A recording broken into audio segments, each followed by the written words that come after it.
이때 부흥군 앞에 천군만마가 나타납니다. 어린 시절 인질로가 오랜 세월 타국에 살다 나라가 망하는 순간에도 참상을 경험하지 않고 아버지와 형제들이 당나라로 끌려갈 때까지도 그곳에 있던 왕자, 조직력이 약한 부흥군을 이끌려다 보니 그는 이전 왕조 시대보다 더욱 강력하게 리더십을 발휘할 수밖에 없었고, 물론 이 과정에서 권력욕도 생겼을 겁니다. 결국 초기 부흥운동의 한 축이었던 도침을 살해하기에 이른 거죠.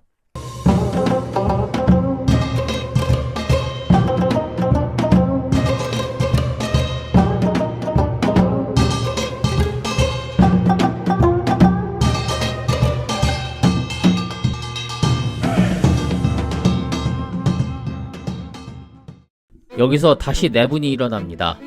힘을 가다듬고 전열을 정비해도 모자랄 판국에 한심한 모습이죠. 백제 멸망 직전의 모습을 보는 것 같습니다. 복신은 주류성의 토지가 척박해 농업, 양잠에 적합지 않아 백성들이 굶주릴 수 있어 인근에 피성으로 천도할 것을 주장합니다. 그러나 외에서 파병와 있던 에치노 하타노 타쿠츠는 피성이 나당연합군 주둔지와 너무 가까워 하루아침에 공격받을 수 있다며 반대합니다. 두 사람 모두 일리는 있었습니다. 주류성은 땅이 척박한 대신 군사적으로는 대피하기가 좋은 요새였고, 피성은 그 반대의 조건을 갖추고 있었죠. 형식적이었지만 최종 결정권자는 풍왕이었고, 그는 복신의 의견에 따라 피성 천도를 결정합니다. 하지만 학자들은 이때의 의견 대립 상황을 다음과 같이 해석합니다. 당시 풍왕은 실권 하나 없이 복신이 부흥군의 모든 것을 주관하고 있었고, 풍왕은 이를 불쾌하게 여겼을 겁니다.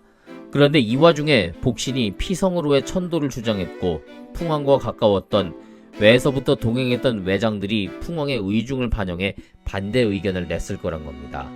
풍왕은 부흥군의 상황이 불리하게 치달을수록 자신의 인맥과 외교력을 동원해 왜군을 더 많이 끌어들여 이를 성공시키고 싶었지만, 그렇게 되면 외의 간섭 역시 커지는 거고, 이는 부흥군 내에서 복신의 설 자리가 점점 좁아지는 것을 의미했기에 복신으로선 결코 반가운 일이 아니었던 겁니다.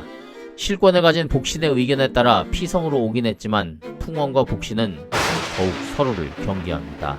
원래 이러려고 풍왕과 왜군을 끌어들인 게 아닌데 상황이 점점 더 꼬이고 있죠. 복신도 처음엔 백제의 부흥을 위해 일어났고 성공을 위해 외에 손을 내밀었지만, 시간이 흐르면서 권력의 맛을 알고 이를 손에서 놓지 못해 나중엔 자기가 끌어들인 풍왕과 왜군을 경계하는 겁니다. 참으로 볼썽사나운 모습입니다. 감정의 골이 깊어지면서 복신은 이전 도침에 이어 풍왕마저 살해하려 합니다. 그는 병을 핑계로 산속의 굴에 들어놓습니다. 자기 말 안 들어준다고 시위하는 걸까요? 오히려 그거라면 다행일지 모르겠습니다. 풍왕이 문병을 오면 아예 죽이려고 준비했던 겁니다. 하지만 복신은 제 꾀에 스스로 넘어가 버리고 맙니다. 복신의 계획을 눈치챈 풍왕은 문병을 핑계로 신복들을 이끌고 복신의 굴로 찾아간 뒤 그를 결박해버렸습니다. 복신에 대한 풍왕의 악감정이 컸던 탓일까요? 풍왕은 복신의 손바닥을 뚫고 가죽으로 묶었다고 합니다. 그런 다음 신하들 앞에서 그를 어떻게 처리할 것인지를 묻죠. 오늘이 있기까지 백제 부흥군의 모든 것을 닦은 장수입니다. 하지만 이제 밧줄에 꽁꽁 묶인 신세입니다. 게다가 왕을 죽이려 한 반역자죠. 변호하려고 해도 명분이 없습니다. 그리고 풍왕의 분노 가득한 눈빛 앞에서 죄인이 된 복신을 구명하기 위해 감히 목숨 걸고 나설 사람은 없었습니다. 오히려 그간 복신에게 불만을 가졌던 사람들이 들고 일어나죠. 달술 덕집득은 이 자리에서 악한 죄인이니 목을 베야 한다며 그를 처형할 것을 주장합니다. 그는 초창기 복신, 도침과 함께 부흥군을 일으킨 장수였는데 이젠 복신을 배신하는 위치에 서게 된 겁니다. 화가 난 복신은 묶인 채로 덕집득에게 온갖 쌍욕을 퍼부었다고 합니다. 하지만 곧바로 풍왕의 명과 함께 복신의 목은 베어졌고 풍왕은 복신의 머리로 젓갈을 담가버렸다고 합니다. 백제 부흥운동 선구자의 비참한 말로였습니다. 부흥군의 내부는 그렇게 수습됐지만 부흥운동의 초석이었던 도침에 이어 복신마저 죽자 부흥군의 사기는 땅바닥으로 떨어지고 맙니다. 특히 복신의 죽음은 부흥군이 예전의 승기를 회복할 수 없는 치명타로 작용하게 됐죠. 아무리 독재를 저질렀지만 그의 영향력은 절대적이었던 겁니다. 마치 고구려의 독재자 연개소문이 죽자 나라가 금방 무너졌듯이 부흥군도 그 길을 걸어가고 있었습니다. 전황은 계속 나당연합군에 유리하게 돌아갑니다. 유인원의 공격으로 지라성과 윤성, 진현성 등을 빼앗은 이후 당군과 신라군 사이에 수송로가 뚫리고 유인원이 본국에 요청한 증원병이 백제 땅에 도착합니다. 당 고종의 명을 받고 좌위위 장군 손인사가 7천의 병력을 이끌고 왔죠. 여기에 의자왕의 맏아들인 부여융이 웅진도독으로 함께 도착합니다. 부여융을 보낸 이유는 단 하나, 당군에 대한 백제 백성들의 반감을 줄이기 위한 것이었죠. 어떻게 보면 일제강점기에 대한제국 왕자를 조선 총독으로 세우는 거나 똑같은 겁니다. 사실 이 방법은 백성들의 반감을 줄일 수도 있겠지만 상황에 따라 반감을 더 키우는 역효과를 불러올 수도 있습니다. 왕자가 적의 앞잡이가 된 거니까 백성들의 반감이 증폭될 수도 있죠.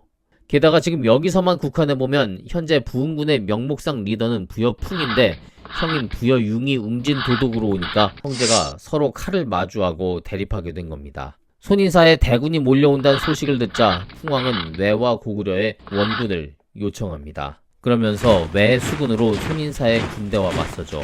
그러나 이들은 대패하고 손인사는 상륙해 유인원과 합류합니다. 이제 당군은 정예병력 7천이 합쳐져 대군이 됐습니다. 여기에 신라군까지 있죠. 반면 백제 부흥군은 초석이자 정신적 지주를 할 수 있는 복신, 도침 다 죽고 평소 실권 없었던 풍왕만 있습니다. 물론 다른 장수들과 왜군도 있었지만 전체적인 사기가 저하된 이상 단결력은 이전에 비해 훨씬 떨어져 있습니다. 나당연합군은 당군이 중심이 되어 본격적인 부흥군 토벌 작전에 들어갑니다. 이들은 부흥군의 본거지인 주류성을 목표로 하고 손인사와 유인원, 여기에 문무왕까지 합세해 육군, 그리고 유인괴와 별수 두상, 부여융이 수군을 구성하기로 했습니다. 육군은 곧바로 주류성으로 진격하고 수군은 전투부대가 아닌 보급부대로 배에 군량을 실어 웅진에서 출발해 백강으로 가 육군의 합세에 물자를 보급한 뒤 함께 주류성을 공격할 계획이었죠. 부흥군은 마지막 힘을 모아 주류성 인근에 집결하고 풍왕의 구원 요청을 접수한 왜군이 한반도를 향해 출발했습니다. 동아시아 최초의 세계대전이자 백제 부흥운동의 마지막 전투, 백강전투는 이렇게 시작됩니다. 때는 백제가 멸망하고 3년 뒤인 663년 8월 17일 27,000명에 달하는 외 수군 천척이 백강 어귀에 도착해 진을 치고 백강 인근 언덕 위에는 백제 기병들이 이 수군을 엄호하고 있었습니다. 신라의 기병대는 먼저 이 백제 기병을 향해 돌격했죠. 수상에도 당 수군이 버티고 있습니다. 육지에선 백제와 신라, 수상에선 당과 외, 동아시아 4개국 군대가 참전한 세계대전의 시작이었습니다. 전투가 어떻게 진행됐을까요? 일단 육지에선 신라 기병들이 백제 부흥군 기병을 격퇴합니다. 앞에서 이미 부흥군의 사기가 많이 저하돼 있었다고 했죠. 반면 신라군은 조직적이고 문무왕이 마음먹고 본거지를 치기 위해 보낸 군대였습니다. 지금 부흥군은 외 수군과 협공을 해도 이길까 말까입니다. 그런데 육지에서 먼저 패배하면서 연결고리가 끊어지고 곧바로 주류성이 나당연합군에게 포위당해 부흥군의 계획에 큰 차질이 생겼습니다. 왜군은 당 수군을 물리치고 육지에 상륙해 백제 부흥군과 함께 주류성을 지켜내려 이곳에 온 겁니다. 그런데 육상에서 자신들을 맞이해줄 부흥군이 패배하고 나니 육지가 신라군에 넘어가 버렸죠. 주류성은커녕 자신들이 상륙할 곳조차 찾지 못하는 황당한 상황이 되었습니다. 부흥군의 패전 소식에 이들은 전투도 치르지 못하고 일단 퇴각합니다. 열흘 뒤 퇴각했던 왜군이 다시 백강에 나타나 당 수군의 선제 공격을 퍼붓습니다. 왜군은 열흘 전에 잠깐 나타났다 퇴각해 딴 데 있다가 다시 왔습니다. 반면 유인규의 당 수군은 열흘, 아니 그전부터 이곳에 진을 치고 있었고 따라서 백강 일대 지형까지 전부 파악한 상태입니다. 누가 봐도 당군에 유리한 상황인데 왜군은 왜 선제 공격을 했을까요? 이유는 조급함 때문이었습니다. 풍왕은 왜군과 합세하지도 못한 채 본거지가 나당연합군에 포위돼 묶여 있습니다. 또한 왜군은 바다에서 이러지도 저러지도 못한 채 발만 구르고 있죠. 결국 이것이 극도의 조급함을 만들어내고 어떻게든 쳐들어가면 해결되겠지란 막무가내 마인드를 만들어냈던 겁니다.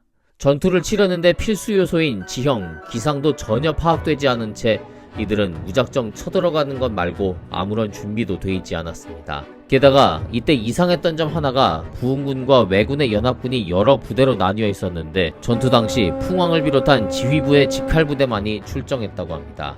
다같이 밀고 들어가도 불리한 상황인데 왜 그랬을까요? 아마 이전에 복신과 도침, 또 풍왕과 복신이 대립했듯이 불리한 상황 속에 지휘부가 이미 내분에 휩싸여 있던 게 아닌가 하는 추측을 놨습니다.